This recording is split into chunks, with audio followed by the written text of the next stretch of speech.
Sir ಕೆಮ್ಮಿನಿಂದ cancer ತನಕ treatment ಇದೆಯಾ ಅಂತ ಅಂದ್ರಲ್ಲ, ಅದು ಹೇಗೆ? ನೋಡಿ ಅಮ್ಮ, ಕೆಮ್ಮಿನಿಂದ ಕ್ಯಾನ್ಸರ್ವರೆಗೆ ಟ್ರೀಟ್ಮೆಂಟ್ ಇದೆ ಅಂತ ನಾವು ಹೇಳಿದ್ದೀವಿ. ಏನು ಟ್ರೀಟ್ಮೆಂಟು ಅಂತಂದರೆ ಯಾವುದೇ ರೀತಿ ಔಷಧೋಪಚಾರ ಇರೋದಿಲ್ಲ.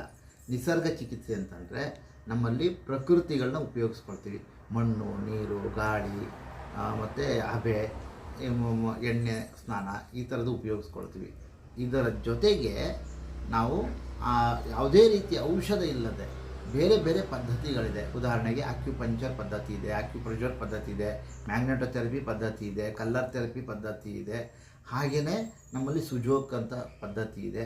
ಈ ಥರ ವಿವಿಧ ರೀತಿಯ ಒಂದು ಸುಮಾರು 100 ರೀತಿಯ ಪದ್ಧತಿಗಳಿದೆ. ಇದು ಯಾವುದರಲ್ಲೂ ಔಷಧ ಬಳಸಲ್ಲ. ನಾವು ಯಾವುದೇ ರೀತಿ ಔಷಧ ಬಳಸದೆ ಈ ಚಿಕಿತ್ಸೆಗಳನ್ನ ಉಪಯೋಗಿಸ್ಕೊಂಡು, ಪ್ಲಸ್ ಯೋಗ ಮತ್ತು ಯೋಗ ಚಿಕಿತ್ಸೆಯನ್ನು ಉಪಯೋಗಿಸ್ಕೊಂಡು ವೈಜ್ಞಾನಿಕವಾಗಿ ಇಲ್ಲಿ ನಾವು ಚಿಕಿತ್ಸೆಯನ್ನು ಮಾಡ್ತೀವಿ.